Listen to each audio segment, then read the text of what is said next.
નમસ્તે. નમસ્કાર. આજે આપણે ચોથી રાશિ વિશે વાત કરવાના છીએ. અત્યાર સુધી આપણે જે વાત કરી તે મેષ, વૃષભ અને મિથુન. ચોથી રાશિ છે કર્ક. કર્ક રાશિ. તો કર્ક રાશિ વિશે વાત શરૂ કરીએ એ પહેલાં તું મને કે ઘણી વખત આપણે છાપામાં પેલો ભવિષ્ય આવતું હોય છે ને બધા આપણે બહુ ચાવથી વાંચતા હોઈએ છીએ. ખબર નહીં બધાને રસ પડે છે એટલે દરેક છાપાઓ અને દરેક મેગેઝિન કંઈક ભવિષ્ય આપે છે. તો એ કેટલી હદે સાચું હોય છે? ડેલી પ્રિડિક્શન, જેમાં કે હા. આજનો દિવસ તમારો કેવો જશે. અરે ફક્ત ડેલી પ્રિડિક્શનની શું વાત કરે છે? ઇવન આખા વર્ષનું પણ આવે છે. સાપ્તાહિક પણ હોય અને આખા વર્ષનું પણ વર્ષનું પણ 9 વર્ષ આવે એટલે શરૂ થઈ જાય આખા પાના ને પાના ભરીને બધા છાપાઓ આવતા હોય. બરાબર છે. તો એ સાચું હોય ખરું એમ? હા, એટલે જે પ્રિડિક્શન, જે આપણે ડેલી પ્રિડિક્શનની જે વાત કરીએ કે આજનો દિવસ મારો કેવો જશે, જો એ વિશે આપણે વાત કરી રહ્યા છે, તો એમાં આપણે ફક્ત એક ચંદ્રને કન્ક્લુડ કરી રહ્યા છે. એટલે કે જે વ્યક્તિ તમને કહી રહી છે કે ભાઈ આ તમારી જો આ રાશિ છે તો તમારો દિવસ આ પ્રકાર જશે, ઓકે, એ રીતે આપણને હા. એમાં કહેવામાં આવે છે.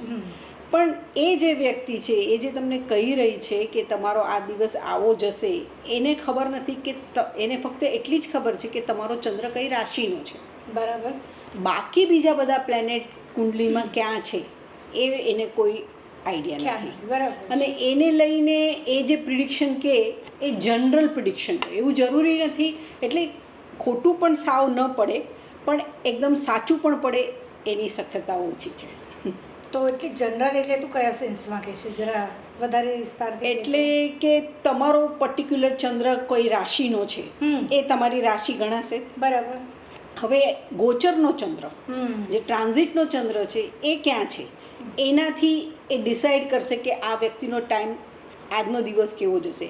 કે તમારો જો ચંદ્ર 6, 8 કે 12માંથી જતો હોય, તમારા ચંદ્રથી 6, 8 કે 12મેથી જતો હોય, તો તમને એક તકલીફ કે માનસિક પ્રોબ્લેમ કે કોઈ પણ સ્ટ્રેસ આવવાના ચાન્સીસ હોય.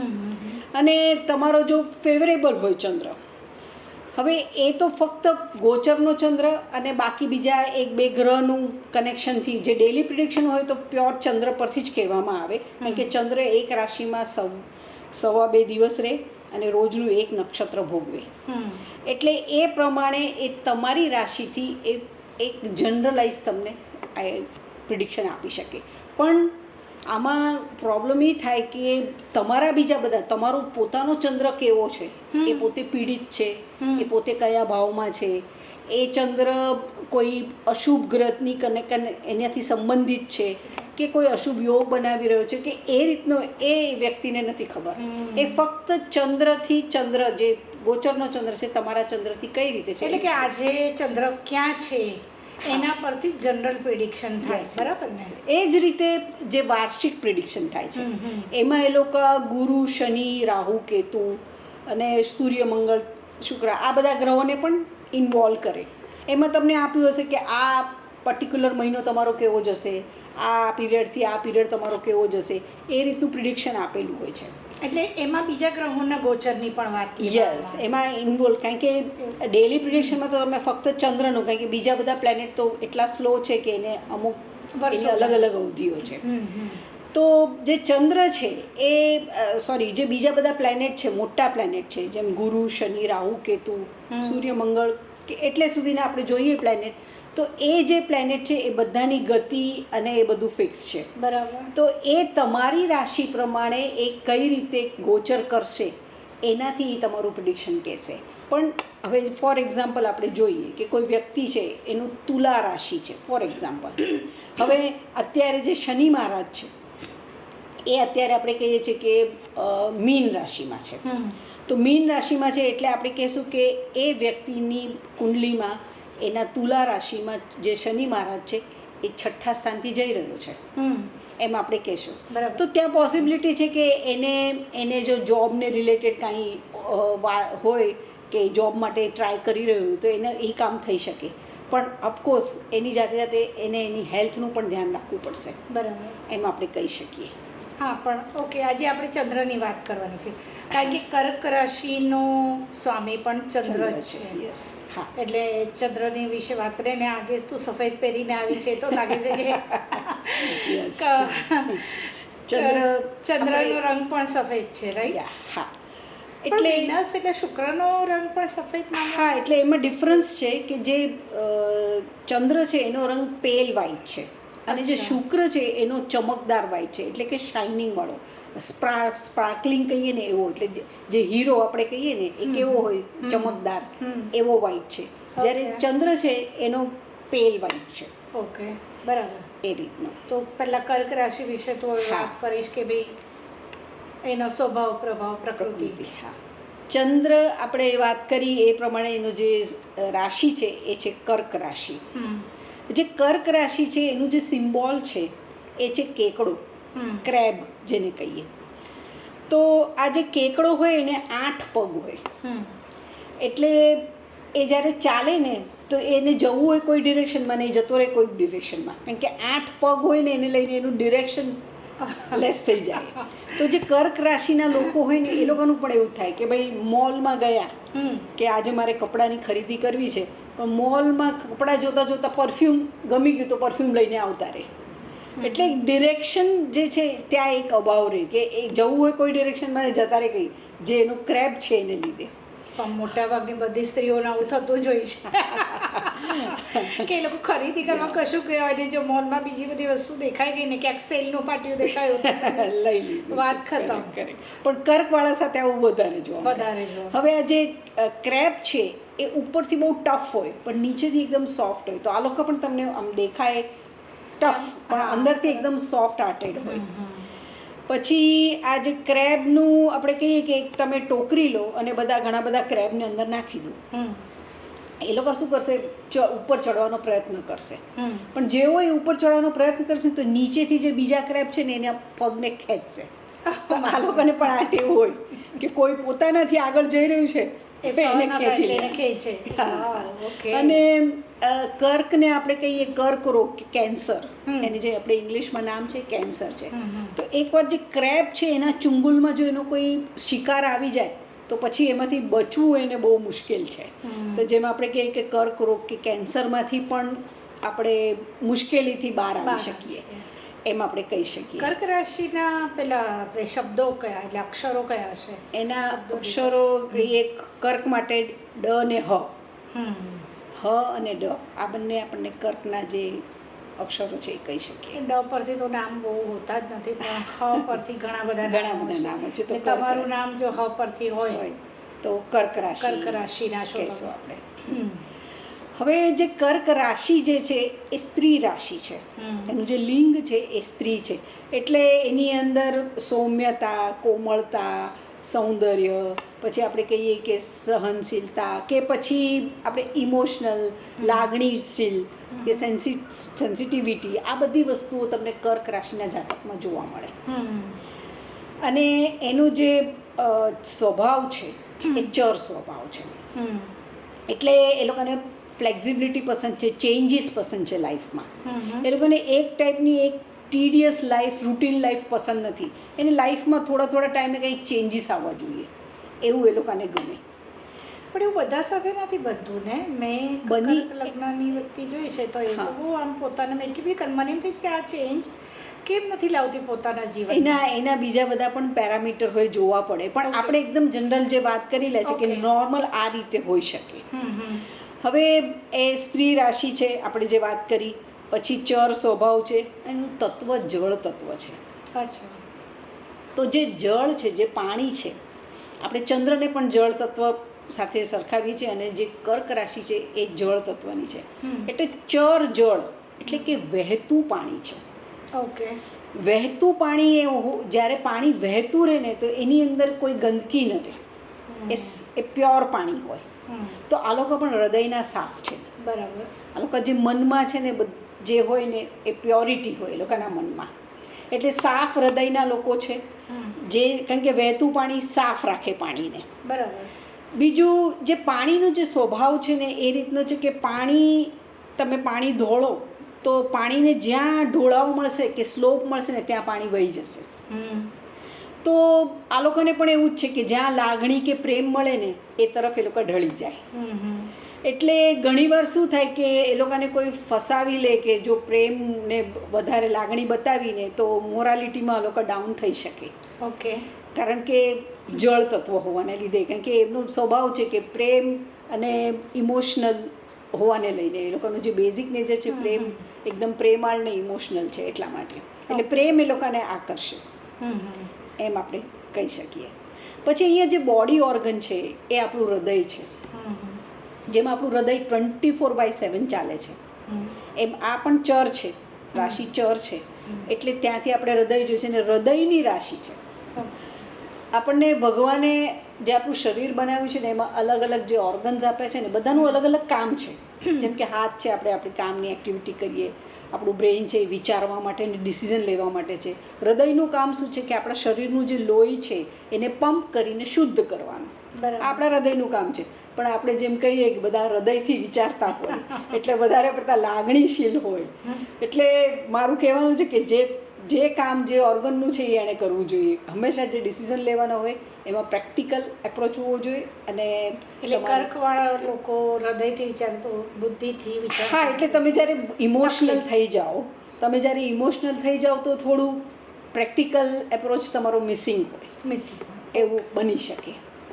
એટલે કર્ક રાશિ વાળાએ થોડુંક ધ્યાન રાખવાની જરૂર છે કે એ લોકોએ થોડું વધારે પડતું લાગણીમાં બુદ્ધિનો ઉપયોગ વધારે કરે હૃદય કરતા જ ડિસિઝન લેવામાં. ઓકે. એમ આપણે કહી શકીએ. હવે આ જે રાશિ છે એ ત્રિકોણમાં મોક્ષ ત્રિકોણની રાશિ છે અને એનો વર્ણ છે બ્રાહ્મણ છે.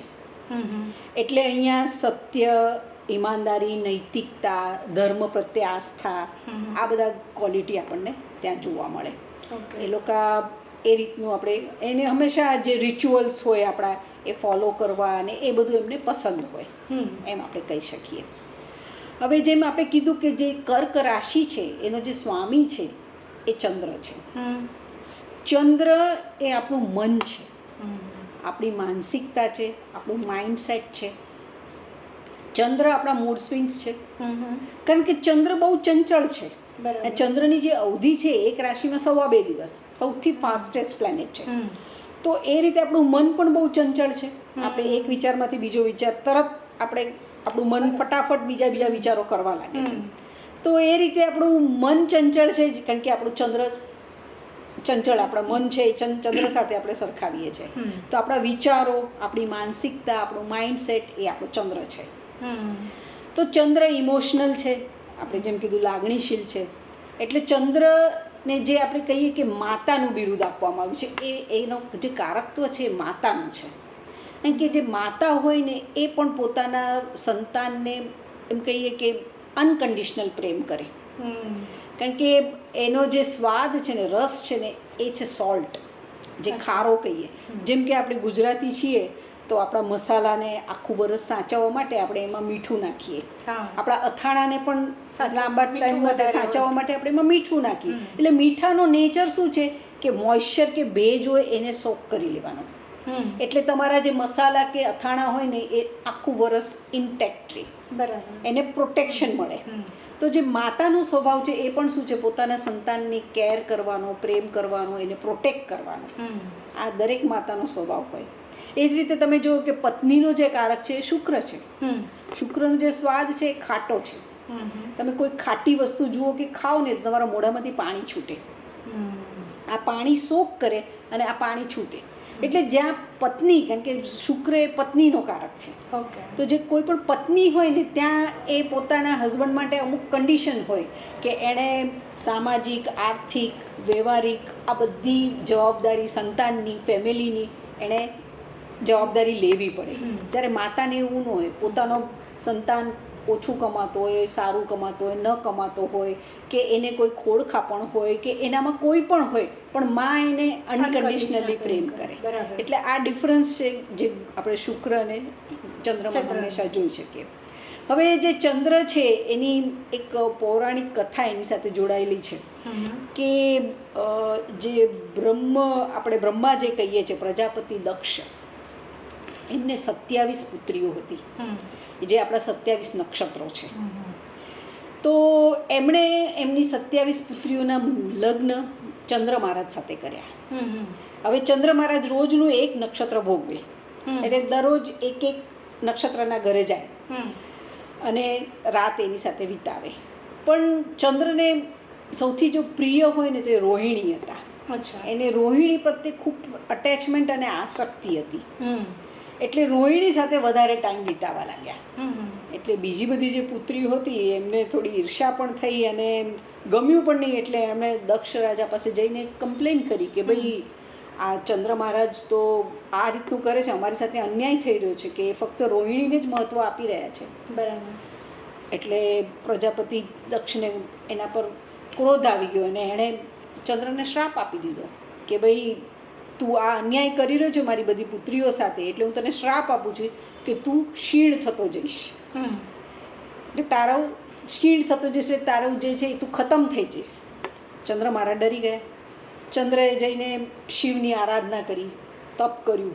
શિવ ભોળેનાથ પ્રસન્ન થઈ ગયા. મેં કીધું ભાઈ શું થયું? તો કે ભાઈ આ રીતે મને પ્રજાપતિએ આ શ્રાપ આપ્યો છે, તમે મને આ શ્રાપમાંથી મુક્ત કરો.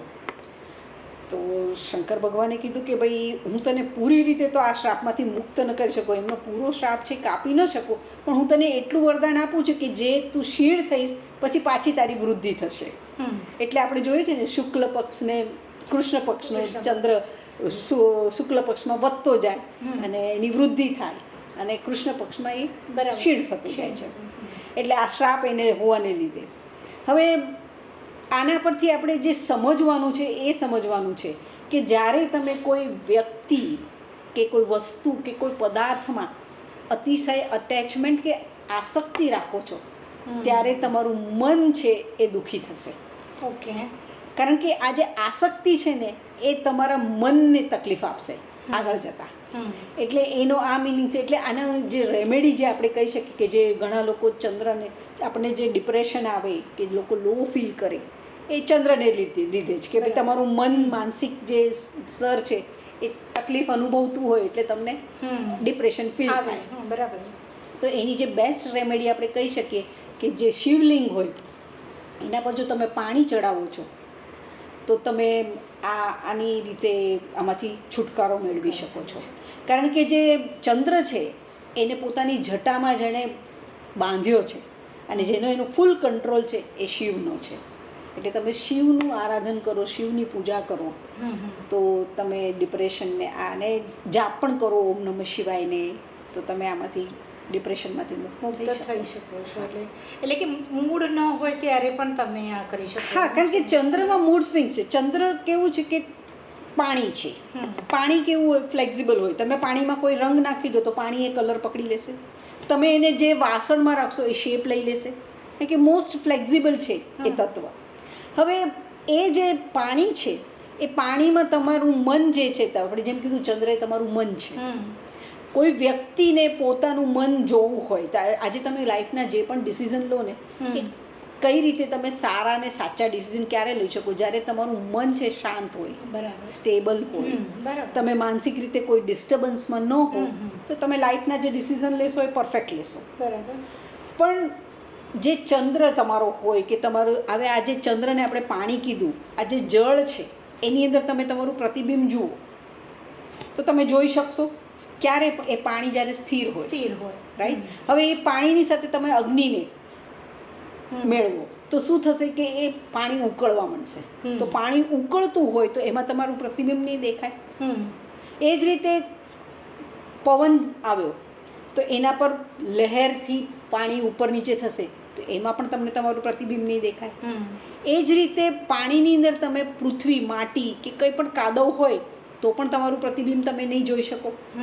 કારણ કે જે અગ્નિ છે એ ગુસ્સો છે. તમે જ્યારે ખૂબ ગુસ્સામાં હો ને તમે કોઈ ડિસિઝન લઈ લો ને તો તમે એમાં ભૂલ કરી શકો છો. પછી એ જ રીતે જે વાયુ છે એટલે કે તમે કોઈ વસ્તુમાં ઓવર થિંકિંગ કરો છો,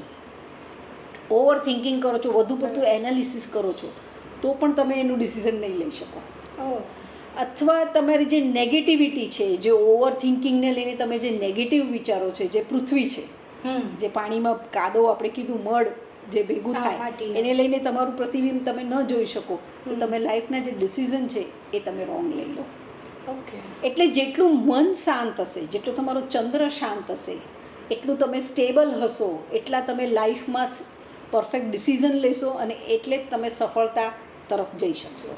બરાબર. કારણ કે એક તમારું ભૂલ કે એક ખોટું ડિસિઝન આપણને લાઈફમાં ઘણીવાર પસ્તાવો કરાવે. એટલે આ ડિપ્રેશનની તે જે વાત કરી તો એ ડિપ્રેશનમાં ચંદ્ર બહુ મહત્વનો ભાગ ભજવે છે ખરું? કારણ કે એટલે વ્યક્તિઓને જો ડિપ્રેશન હોય તો એની એસ્ટ્રોલોજીકલ રેમેડી હોઈ શકે? હા, એટલે એટલે મોટાભાગે લોકો ઘણા બધા તો સુસાઇડ કરતા હોય છે બહુ ડિપ્રેશનમાં. સુસાઇડલ ટેન્ડન્સી આવી શકે. કારણ કે જ્યારે ચંદ્રનો સંબંધ તમારી કુંડલીમાં જે પાપગ્રહ આપણે અશુભ ગ્રહ કહીએ છીએ નૈસર્ગિક પાપગ્રહ રાહુ કેતુ શનિ મંગળ સાથે થાય તો તમારો ચંદ્ર ડિસ્ટર્બન્સમાં આવી ગયો. રાઈટ કે ભાઈ જે રાહુ છે, રાહુ જે એક ભ્રમણા છે, ઓકે. એક ભય છે, કાલ્પનિક ભય છે. જે લોકોનું ચંદ્ર રાહુ કુંડલીમાં સંબંધ કરતા હશે ને ત્યાં તમે જોજો એ લોકો એકચ્યુઅલી રિયલિસ્ટિક સાચા અર્થમાં એ લોકો તકલીફમાં નહીં હોય, પણ એ લોકો પોતાના ભ્રમમાં અને પોતાના જે કલ્પના છે એની અંદર ભયમાં રહેતા હોય છે. એટલે એ લોકો અને એને લઈને એ દુઃખી પણ થતા હોય છે. એટલે ખોટી કલ્પનાઓ રચે પોતાની. અને જે શનિ મહારાજ છે એનાથી તો આપણે 7.5 જે બધા જાણે છે કે વિષયોગ બનાવે છે. ચંદ્ર સાથે જ્યારે શનિનો સંબંધ થાય એ એક વિષયોગ બનાવે છે. બરાબર. અને એ જે વિષયોગ છે એને લઈને આપણે કહીએ ને ડોળાયેલું પાણી, તો એ પાણી એક પોઈઝન કરી નાખે પાણીને. ઓકે. તો એ વસ્તુ પણ તમને એન્ઝાયટીને સ્ટ્રેસ ટેન્શન આપી શકે. અને કેતુ પણ તમને એક તડપ આપે, એક કહીએ કે એક ઉણપ છે લાઈફમાં એ રીતનું તમને એટીટ્યૂડ આપે. બરાબર. અને મંગળથી એક તમારામાં અગ્રેશન આવે, તમારા માનસિક રીતે તમે એક નાની નાની વાતમાં તમે ફ્રસ્ટ્રેટ થઈ જાઓ, ઇરિટેટ થઈ જાઓ, આ રીતે આપણને જોવા મળે. એટલે જે પાપ ગ્રહો સાથે જે ચંદ્ર તમારો જો કુંડલીમાં પીડિત અવસ્થામાં હોય તો તમારું માનસિક જે સંતુલન છે એ થોડું ડગમગી જાય. ચંદ્રની સાથે લોકોને એટલે સ્ત્રીઓને મેન્સિસની પણ એની કંઈક એનું અનુસંધાન છે એવું કંઈક ખરું? યસ. કે આપણે તમે જોજો કે જે ચંદ્ર છે ને એ મેં કીધું કે એક દિવસમાં એક નક્ષત્ર ભોગવે. આપણે કીધું કે હમણાં વાત કરી કે 27 નક્ષત્ર હોય તો જે લેડીઝોનું મેન્સિસનું જે સાયકલ હોય એ પણ 27 દિવસની હોય. એટલે શું થાય, દરેક નક્ષત્રમાં ચંદ્ર એક દિવસ રહે. તમારી કુંડલીનો મંગળ એ લોહીનો કારક છે. તો તમારી કુંડલીમાં જ્યાં મંગળ બેઠો છે ત્યારે ગોચરનો ચંદ્ર જ્યારે એની પાસે આવશે ત્યારે તમને તમારા મેન્સિસની જે સાયકલ છે શરૂ થશે. ઓકે. એટલે દર મહિને એ રીતનું આપણે જોઈએ. હા, પછી ડિફરન્સ હોઈ શકે કે એના પર શનિનો અમલ જોતો હોય, શનિ એને જોતો હોય તો ઘણીવાર ડીલે પણ થતું હોય, આગળ પાછળ થતું હોય. ઘણાનો મંગળને લઈને રાહુ હોય તો વહેલું પણ થતું હોય. એ રીતનું આગળ પાછળ ડિસ્ટર્બન્સ કોઈ રીતે હોઈ શકે. પણ નોર્મલી આપણે કહીએ કે જે તમારા કુંડલીનો જે મંગળ છે એના પરથી જ્યારે ગોચરનો ચંદ્ર પસાર થશે ત્યારે સ્ત્રીઓને આ જે મેન્સિસ છે એની સાયકલ શરૂ અને પૂનમ અને અમાસની મગજ પર આપણા અસર થાય એ પણ વાત સાચી કોર્સ. કારણ કે પાણી પર અસર છે જ. ગ્રહોની જે અસર છે પાણી પર છે. જેમ આપણે કહીએ છીએ કે આપણે તિથિ પ્રમાણે સમુદ્રમાં ભરતીને ઓટ આવે છે. આજે આ તિથિ છે તો આટલા વાગ્યેથી આપણે ઓટ કે ભરતીનો સમય આપણે પહેલેથી કહીએ છીએ. તો એ પાણી પર જે અસર કરે છે એ જ રીતે આપણું શરીર પણ 72% પાણીથી બનેલું છે.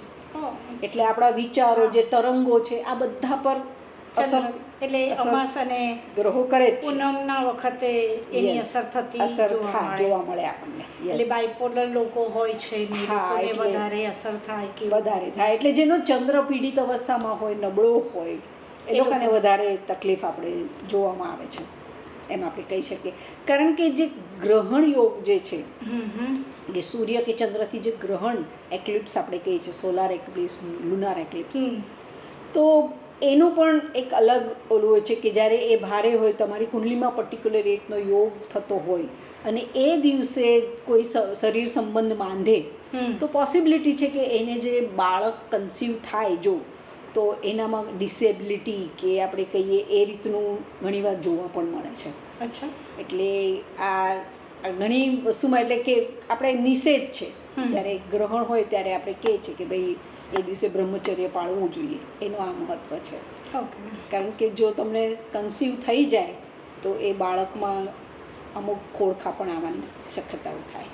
છેલ્લે આપણે સંહારમાં એવું કરીએ કે કર્કવાળા એ સ્વભાવ એનો Yes. ટૂંકમાં તો કહી દે કે એનો સ્વભાવ બહુ લાગણીશીલ હોય, લાગણીશીલ છે એટલે તમારે બહુ અને લાગણીમાં તણાઈ ન જવું. ન જવું જોઈએ, એટલું ધ્યાન હા, રાખવું એટલું જોઈએ. ધ્યાન રાખવું જોઈએ. કેમ કે મને એક થોડો ટાઈમ લઉં કે એક એક્ઝામ્પલ હું કહું કે તમારી જાતને હંમેશા ઇન્સ્પાયર ને મોટિવેટ કરતા રહો કે કાઉન્ટ ધ બ્લેસિંગ્સ, કે ઈશ્વરે તમને જે આપ્યું છે ને એને ગણો, જે નથી આપ્યું ને એના પર ફોકસ હટાવી દો.